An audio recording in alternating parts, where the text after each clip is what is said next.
All praises to the Most High, the Elohim of our fathers, creator of heaven and earth and of all things. Only him we glorify and only him we praise.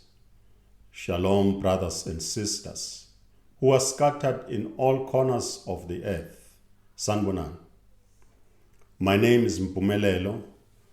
Welcome to this channel.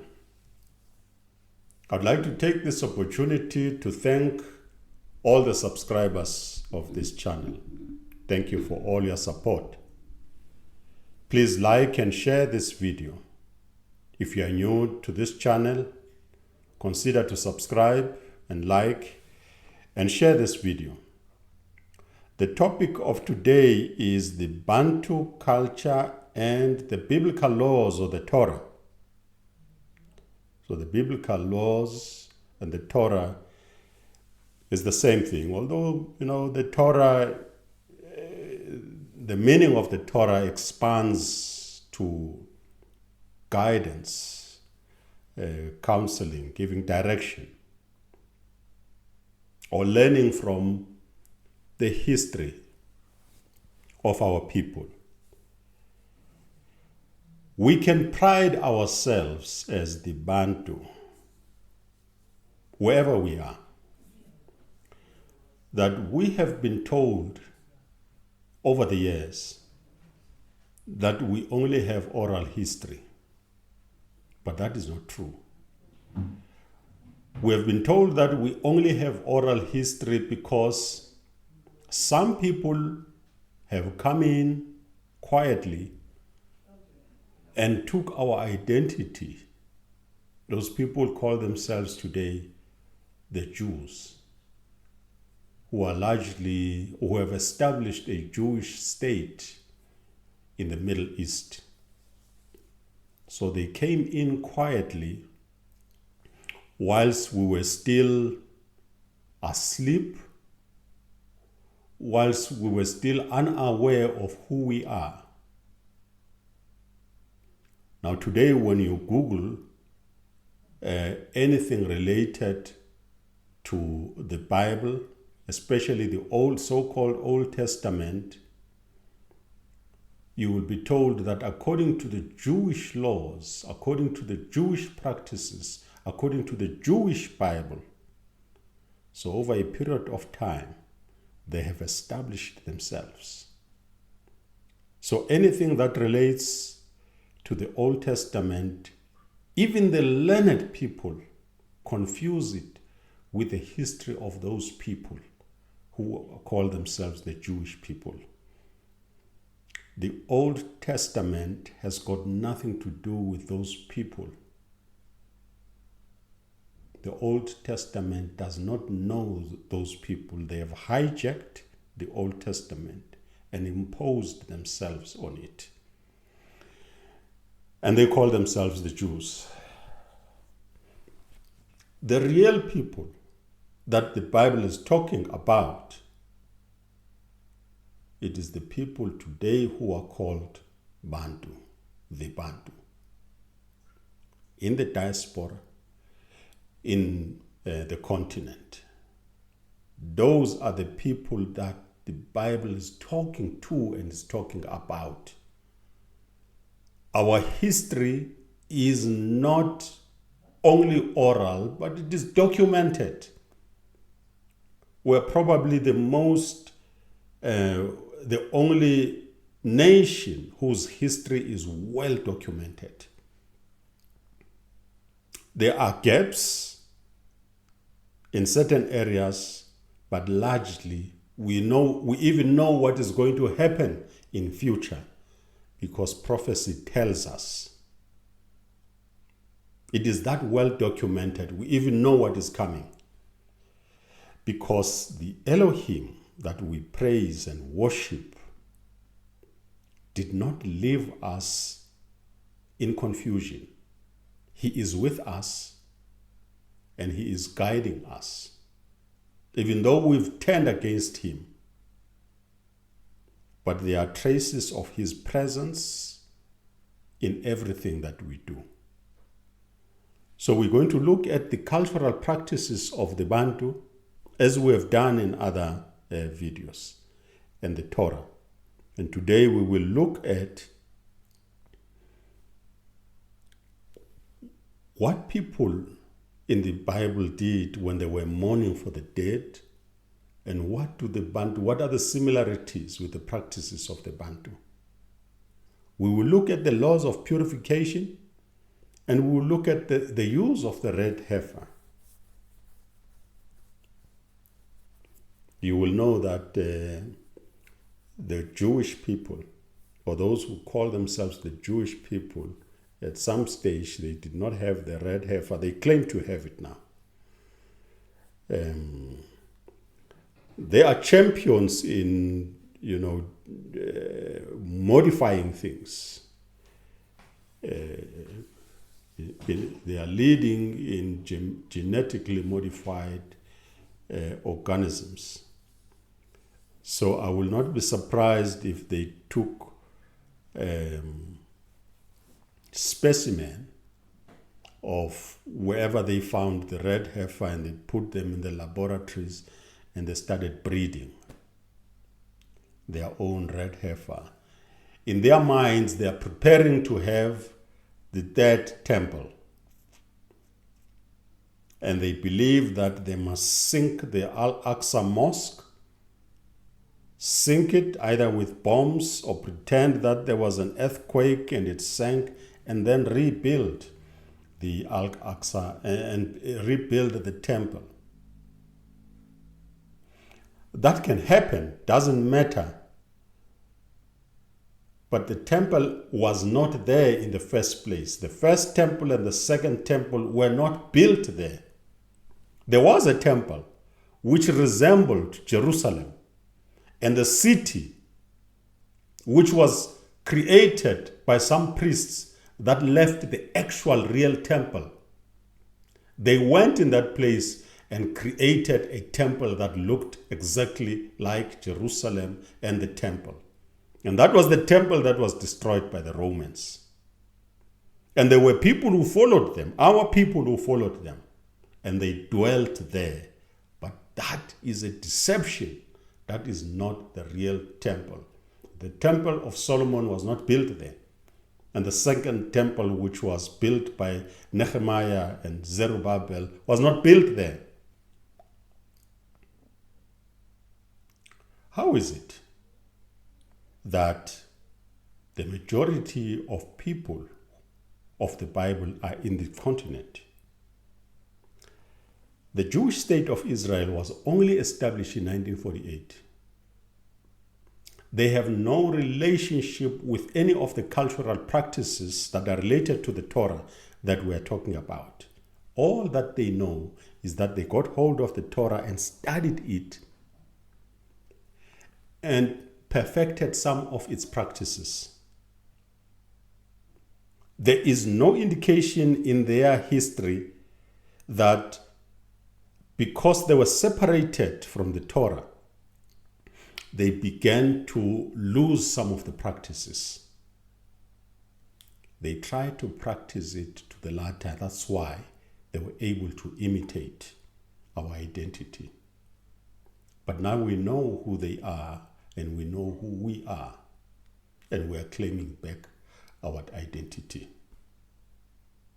So today we are going to look at some of these practices that we still have. Some have changed to some extent because there's no priest, there's no judges who will make sure that things are done to the latter, and there's no temple. So you'll find that changes. Or, people have adapted. That is the nature of culture anyways. Culture adapts. Culture is never static unless there are no dynamics that causes it to change. If there are no dynamics, if people are not moving from one place and interacting with other people, culture remains static with few adjustments with time. It's the nature of culture. Language develops. Cultural practices develops. They don't remain static. So in the absence of the temple, in the absence of priests and judges, there was an adaptation of certain practices. Just like I indicated the last time with circumcision, for instance. It doesn't happen on the eighth day, but it happens either when boys turn 16. In some instances, people take initiatives and do it themselves. But there are also other rituals that follows the circumcision, which people have adapted. Rituals which were not found in the Bible that people do today. They have adapted because of time. Okay, now let us look at the mourning for the dead. There are certain practices which are prohibited, and with time people are no longer doing that. I don't know whether they are not doing it because of compliance or obedience, or because people have realized that this was not required in the Torah. But people used to do this. People used to do this, and let's read Deuteronomy 14 verses 1 and 2. You are the children of Yah. Let me reread it. You are the children of Yah, your Elohim. You shall not cut yourselves, nor shave the front of your head for the dead. Now, I have not heard anyone in our culture cutting themselves for the dead. This is something that none of us have ever done. I'm not aware of that, cutting ourselves. I have seen in other cultures people cutting themselves. But shaving, people used to do that, shaving for the dead. Whenever there was a death, after the funeral, as a sign of grief, people will shave their hair. It's not widely practiced. It's not done anymore. That's why I'm saying I don't know why, but it was prohibited in any case. Why? Verse 2, for you are a holy people to Yah your Elohim, and Yah has chosen you to be a people for himself, a special treasure above all the peoples who are on the face of the earth. There are certain things we are not supposed to do because we have been chosen. We have been separated from other people. You will know about the laws of diet or diet recommendations, things we are supposed to eat, and things that are not fit for consumption. Unclean and clean foods. Familiarize yourself. Some of these laws, that's why at some point we have to discuss whether or not we have 613 laws. Because if you say that we have laws and we have 613 laws and commandments, then there must be punishment for disobedience of all those 613. If there's no disobedience, if there's no punishment for deviation, then is it law? Some laws or some commandments were created for us, for our purification, for our cleanness, for our health. That's why you don't see any punishment for them. So these are not just religious rituals. These are practices, a way of life. These are a way of life. These are guidance to life. So here we are told that shaving for the dead is prohibited. We shouldn't do that. There were instances where people I know of have done it. Now, there's another similarity. During death or after death, women would put on certain garments when they were mourning for their husbands, for their dead husbands. And men also will put on some what is it called, a hair, not a headband, a handband. Was it called a handband? I'll remember the name, but you'll put something that shows that everybody, when they saw that,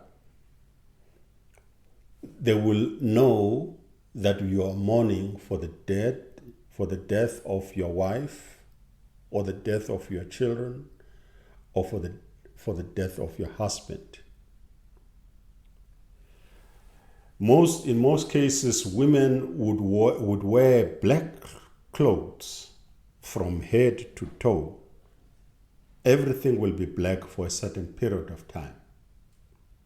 The period of time would be determined by families.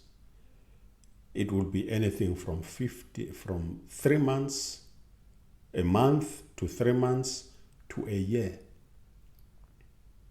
They would be wearing those clothes.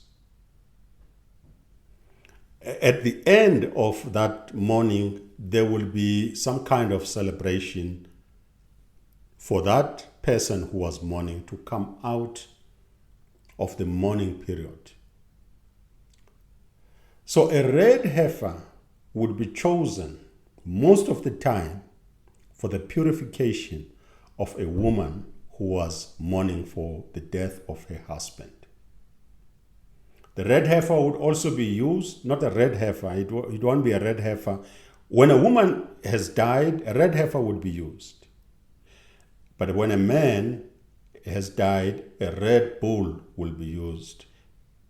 It will be slaughtered and be eaten as food during the funeral. Now, I jokingly said to a friend of mine,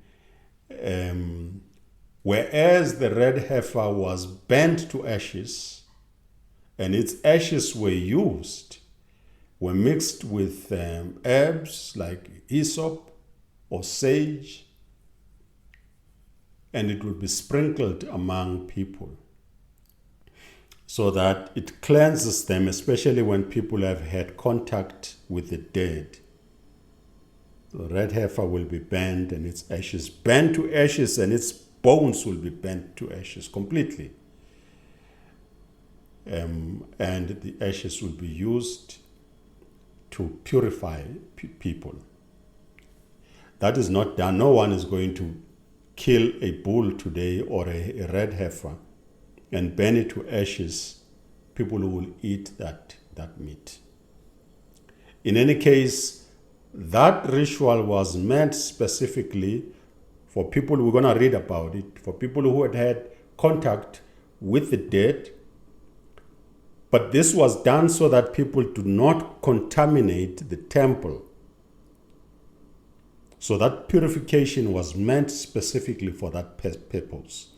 If you are going to come anywhere close to the temple, you needed to be purified.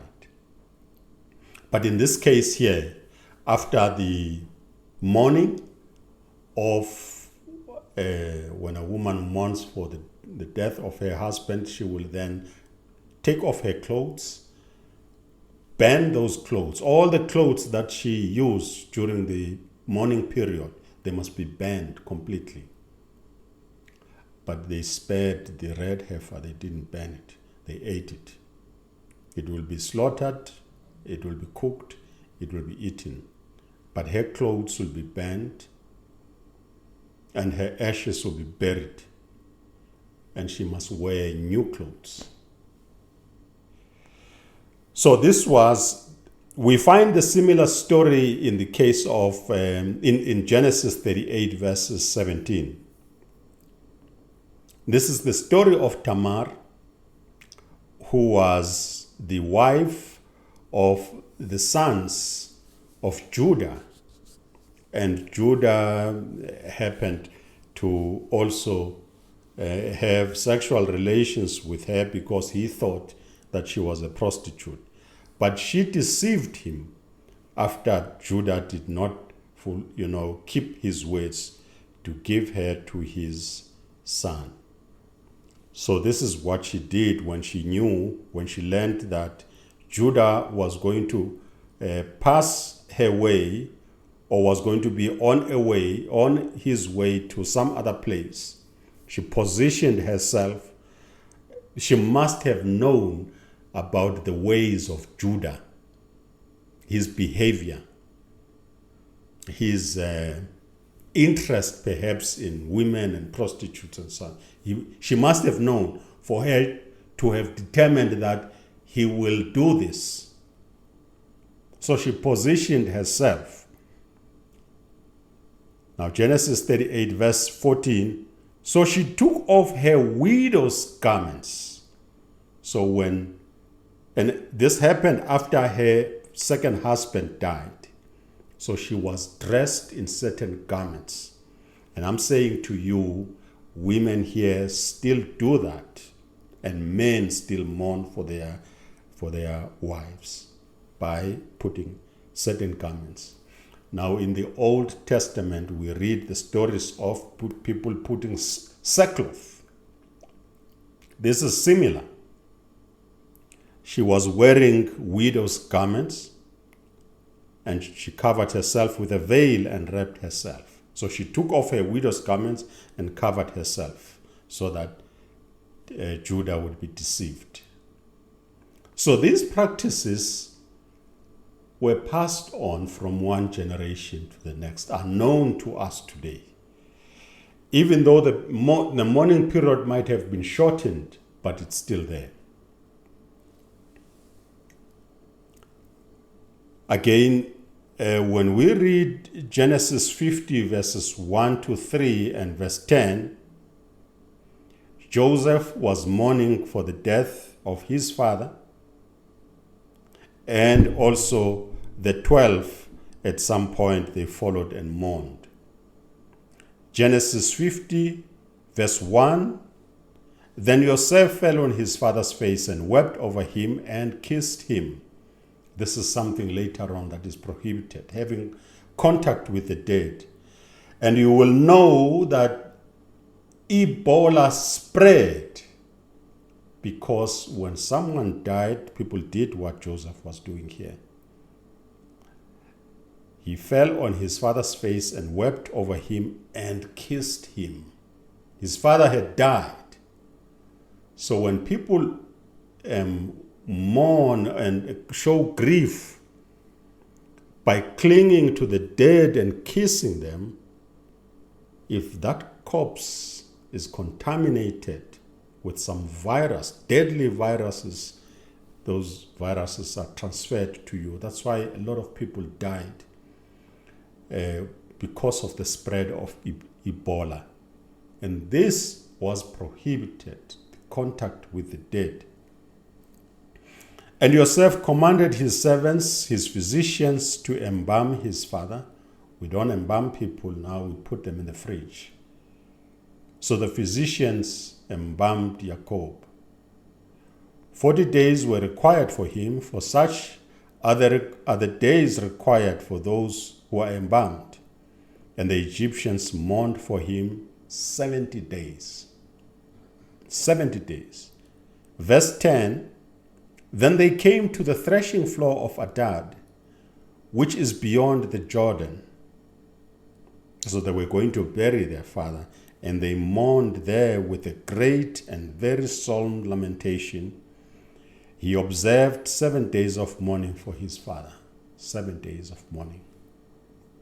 That's the minimum that people mourn for even here. After the funeral, people will mourn for 7 days, and after 7 days there will be a cleansing. There will be a cleansing. People will physically wash themselves and cleanse themselves.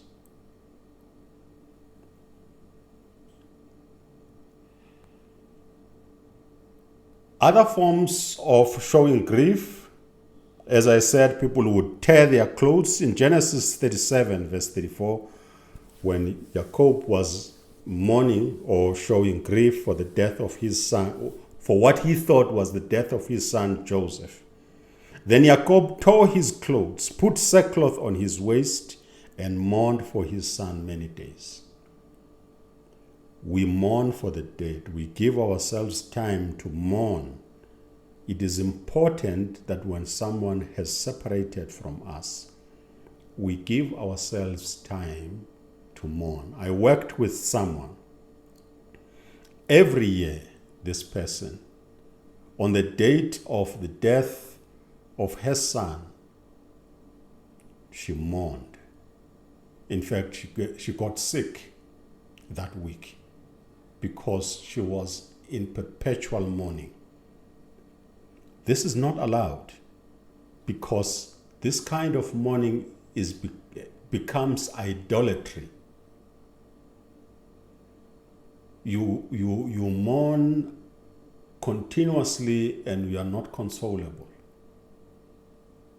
You have no hope, no trust in anything. You are lifeless. You stop living because of someone who has passed on. This should not be done. Give yourself time to mourn, and after that, continue living, because there are things that needs to be done. You need to continue living. You can't mourn continually. That's no longer love. That's some kind of obsession. If you continually mourn for someone, as if your life was dependent on them, as if there is no Elohim who has a plan for you. So this should not be done. Other people mourn in such a way that they too die afterwards because they stop eating. That's not healthy. That's not good. Genesis 37 verse 34, then Jacob tore his clothes, put sackcloth on his waist, and mourned for his son. 2 Samuel 3 verse 31, then David said to Joab and to all the people who were with him, tear your clothes. No one will tear their Louis Vuitton today, or their Prada, or whatever, Gucci. You won't do it. So you will do something else when you mourn. You won't tear your clothes, but we will put some form of sackcloth as a sign of grief, as a sign of, mourning. Mourn for Abner, and King David followed the coffin. Now let's talk about the red heifer. I have briefly indicated how the red heifer is used. Let us see its actual purpose. And you would know that those people there are breeding red heifers because they believe that they are going to build the third temple, and then the red heifer will be used. The temple is not going to be relocated to the Middle East. The temple is going to be built where the first and second temples were built, and they were not built in the Middle East. That was another temple. That was a duplicate temple. History happened to overlap, and they have taken advantage of that, and they have created a fake Jewish state of Israel.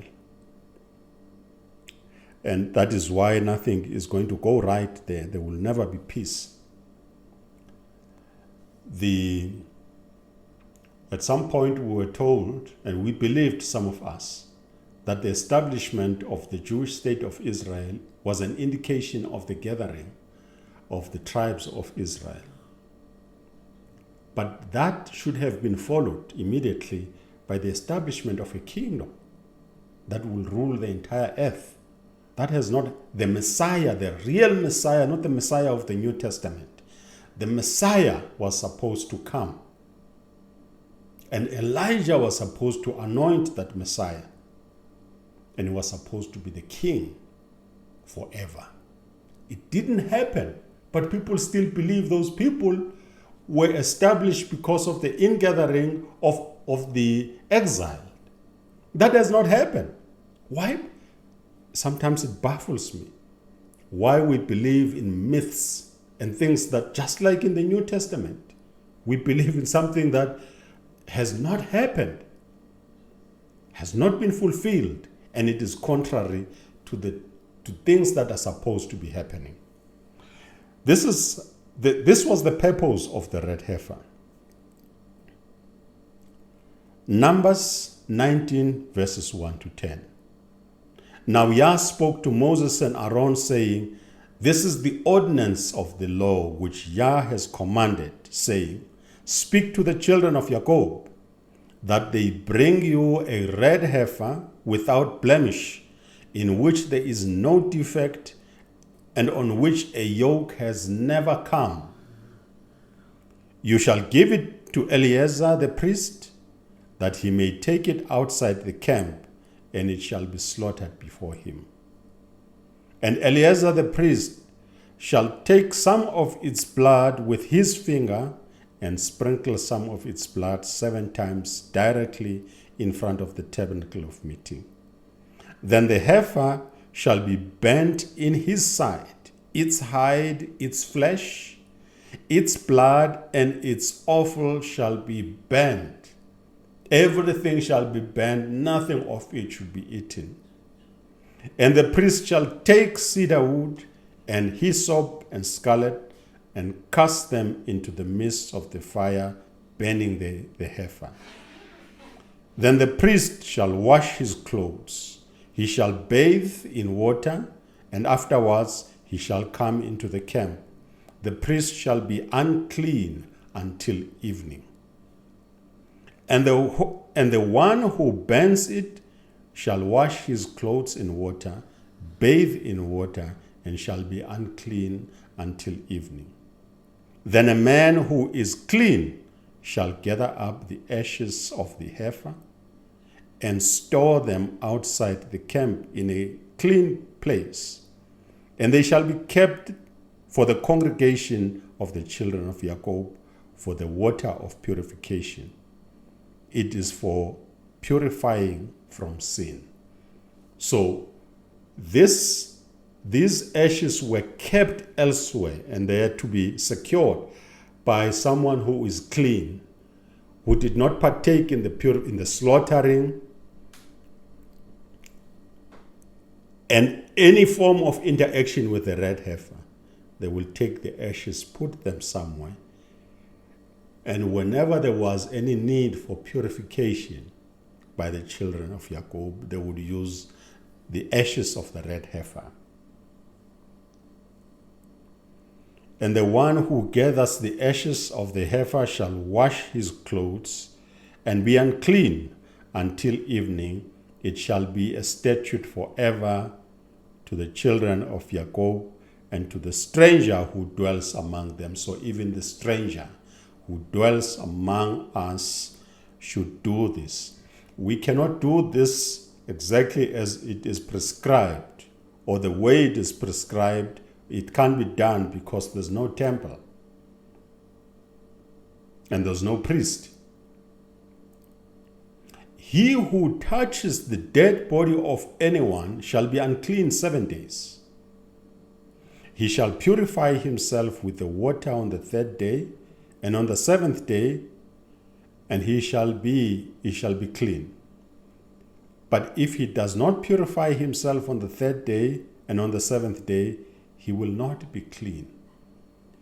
Now imagine after the disobedience,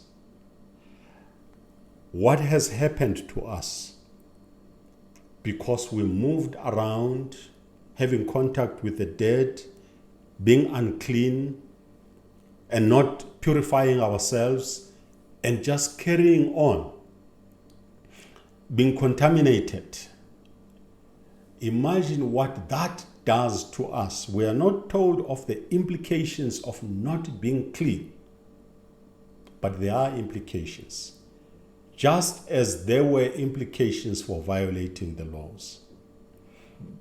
There are implications for having sexual relations with a woman in her menstrual period. Caucasians came in and told us it is okay scientifically. We are not told that it will make you sick. Even in the Torah, But if you have done that, maybe unknowingly, you need to purify yourself after 7 days. You need to wash yourself, or you become unclean for a certain period. Verse 13, whoever touches the body of anyone who has died and does not purify himself defiles the tabernacle of Yah. So this applies to the time when there was a tabernacle. That person shall be cut off from Jacob.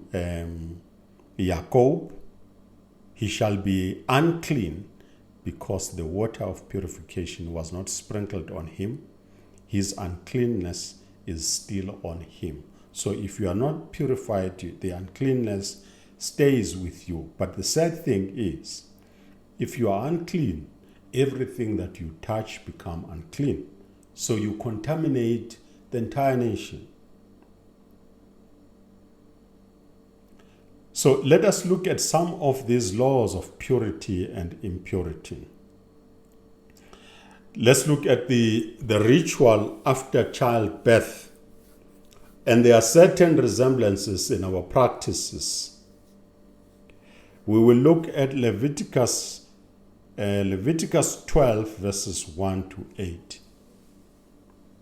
Verse 1. Then Yah spoke to Moses, saying, speak to the children of Jacob, saying, if a woman has conceived and born a male child, then she shall be unclean 7 days. As in the days of her customary impurity, she shall be unclean. What are the days of customary impurity? Her menstrual period. On the 8th day, the flesh of his foreskin shall be circumcised. Now this has adapted. People don't, I indicated to you that in Kenya, they still continued the practice of circumcising children after 7 days, on the 8th day, but the British came and changed it, just like the British came in South Africa and changed the lobola practice. They regulated it and distorted it. So we allowed, when the colonizers came, they interfered with some of our practices. That's why maybe even the days of circumcision were dislodged. They are no longer done on the 8th day. They are done on the 6th day, or when a boy turns 16. Verse 4, she shall continue in the blood of her purification 33 days. She shall not touch any hallowed thing, nor come into the sanctuary until the days of her purification.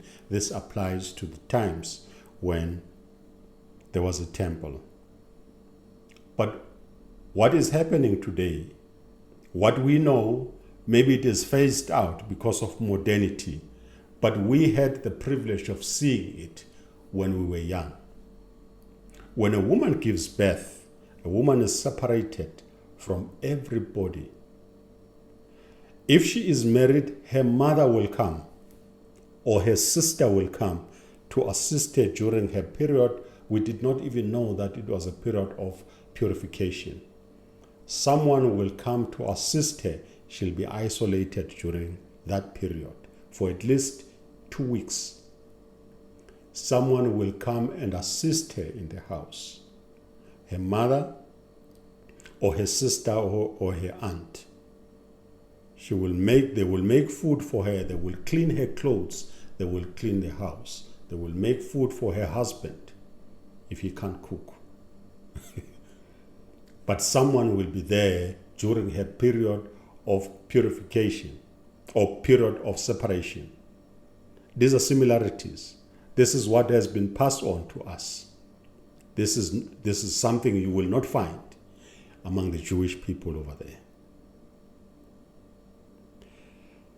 Verse 6, when the days of her purification are fulfilled, whether for a son or a daughter, and let me add that during that time when she's separated, she will not have contact with her husband, physical contact, sexual intercourse.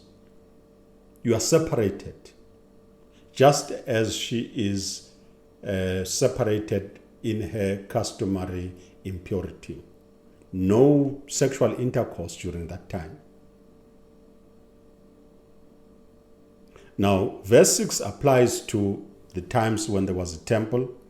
When the days of her purification are fulfilled, whether for a son or a daughter, she shall bring to a priest a lamb of the first year as a burnt offering, and a young pigeon or a turtle dove as a sin offering to the door of the tabernacle of meeting. This is no longer done. There's no temple. Then he shall offer it before Yah and make atonement for her, and she shall be clean from the flow of her blood. This is the law for her who has borne a male or a female. And if she is not able to bring a lamb, then she may bring 2 turtle doves or 2 young pigeons, one as a burnt offering and the other as a sin offering. So the priest shall make atonement for her, and she shall be clean. This is no longer done. It's no longer applicable. There's no tabernacle. Let us look at treatment of captive women.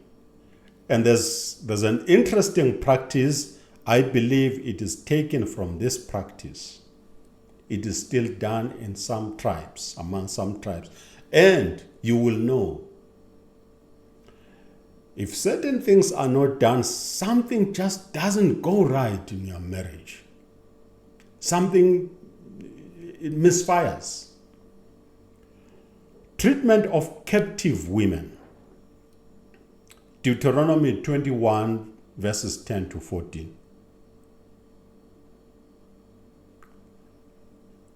Verse 10, when you go out to war against your enemies, and Yah your Elohim delivers them into your hand, and you take them captive, and you see among the captives a beautiful woman, and desire her, and would take her for your wife, then you shall bring her home to your house, and she shall shave her hair.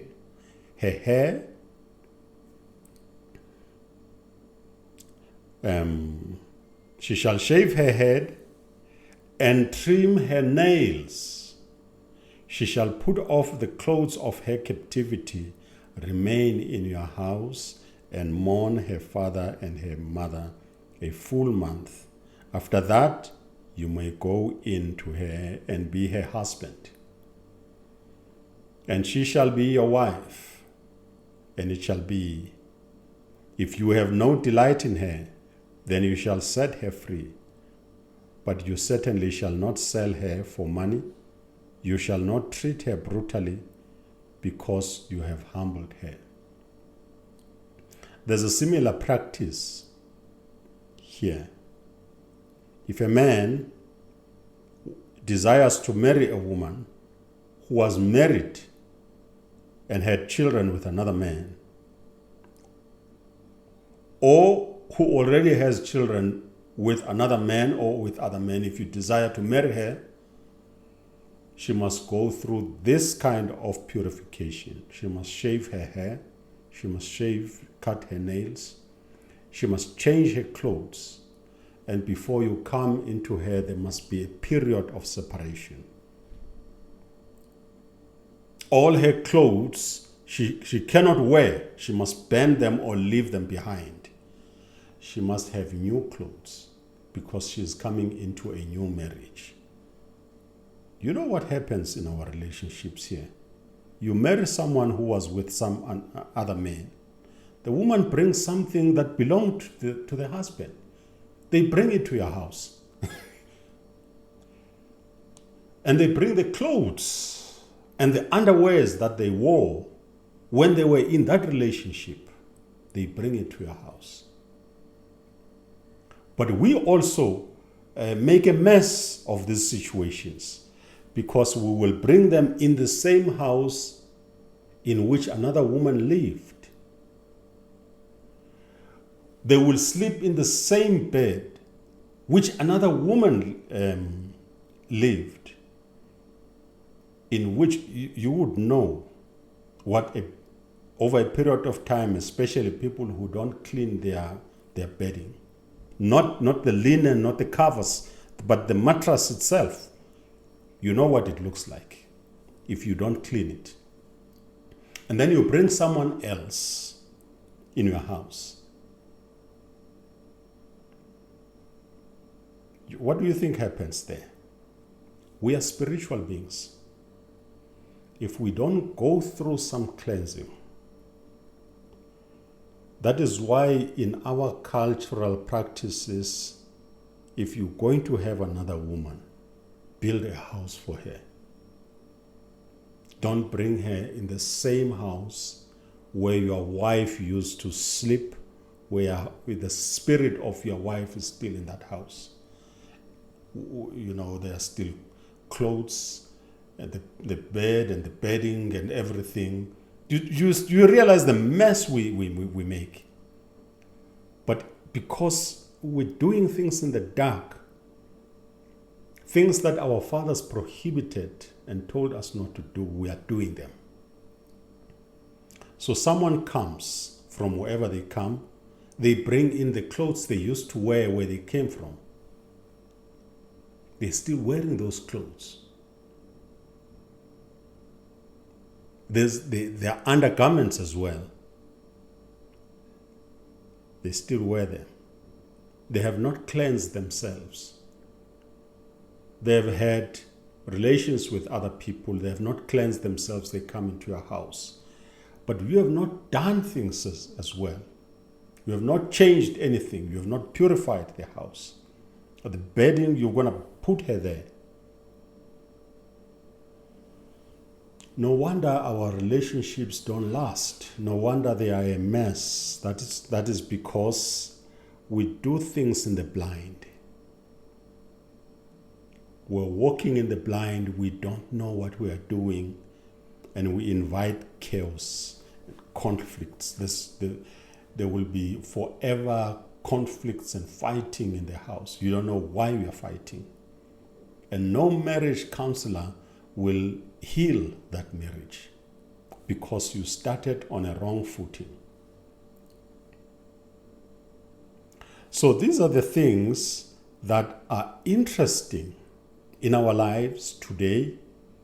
When we compare them, in some cultural practices, they still hold on to these practices.